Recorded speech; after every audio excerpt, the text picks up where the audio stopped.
Bonsoir. Ce soir, je vais vous parler d'un truc qui a été abordé à l'émission pour tous ce soir, qui est le viager. Alors, j'avais été testée, moi, sur le sujet, parce que c'est quand même une particularité juridique qui n'existe qu'en France. Et donc, il y a des gens à qui ça pose problème. Alors, pour mémoire, ça consiste en fait à devenir propriétaire d'une maison qui est habitée par le propriétaire, et on lui verse une allocation chaque mois en fait, jusqu'à ce qu'il meure.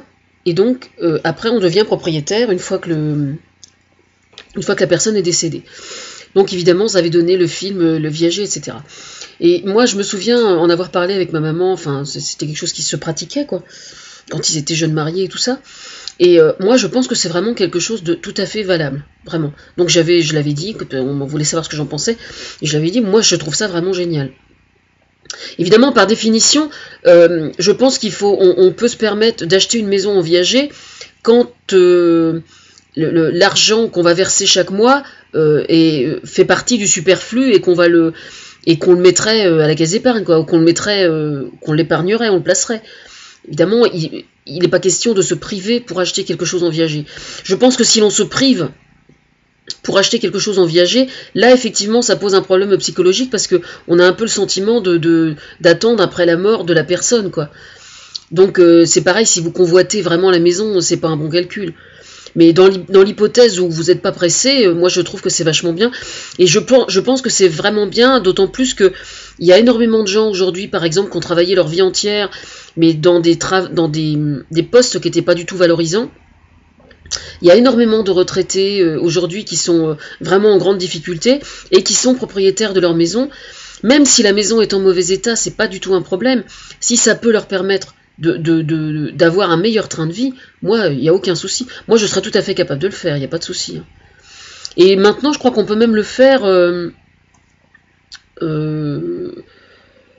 sans connaître la personne, si vous voulez. Donc, on n'est pas obligé de la rencontrer au besoin, quoi.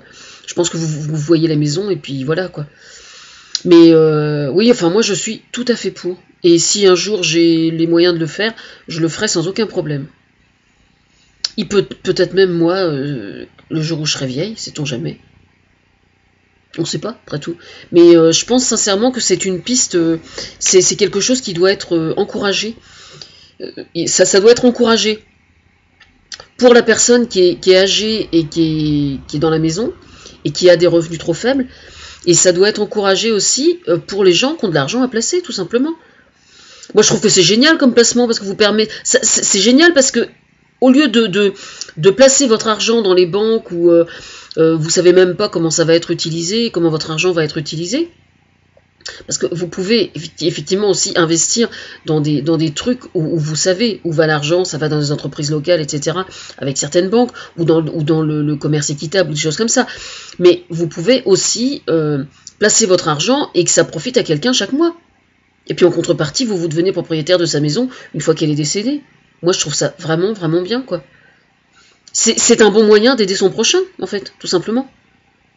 Évidemment, pour les gens qui ont les moyens de le faire. Ça va sans dire.